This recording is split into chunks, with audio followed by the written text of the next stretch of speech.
Gendarmerie, Monsieur le lieutenant des pompiers,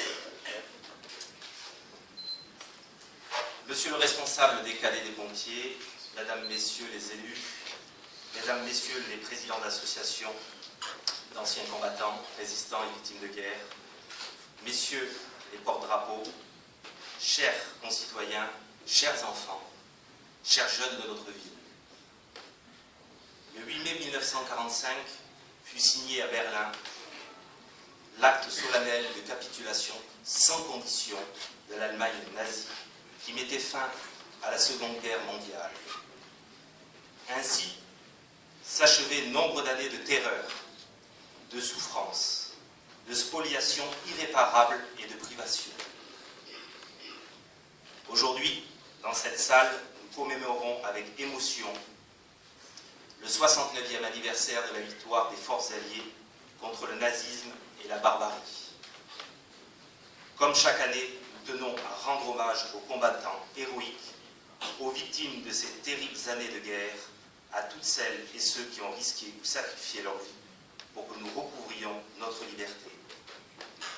Car, surgissant des profondeurs de la France, la résistance des anonymes, ces hommes et ces femmes ordinaires qui ont fait des choses extraordinaires, a grandi dans le pays, passeurs de frontières, saboteurs au chemin de fer et dans les usines d'armement françaises, sauveurs de juifs, les justes, combattants du Vercors et du plateau des Glières et d'autres.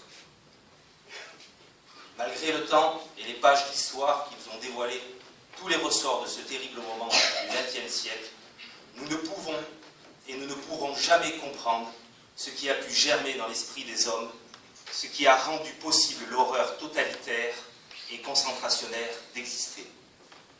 Cette guerre qui a ravagé l'Europe durant 6 terribles années et qui se poursuivra durant de longs mois en Asie et dans le Pacifique, cette guerre-là fut sans précédent.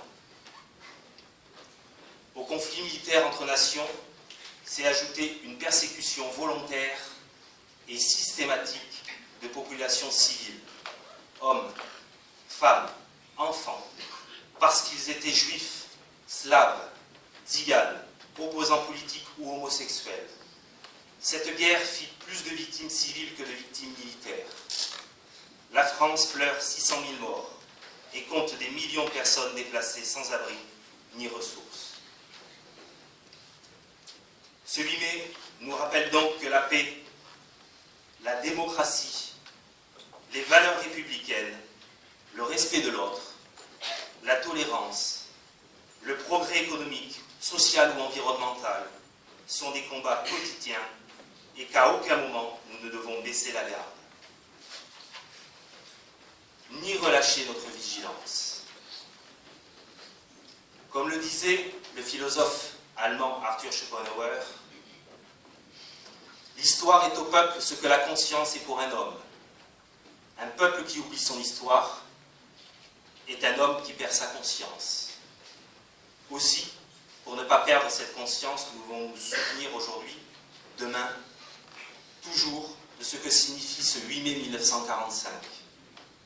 Souvenons-nous que face aux grands périls qui menacèrent notre pays, il y eut toujours des hommes et des femmes capables de surmonter leur rancœur, leur partialité, leur divergence pour lutter au nom du peuple, de tout le peuple.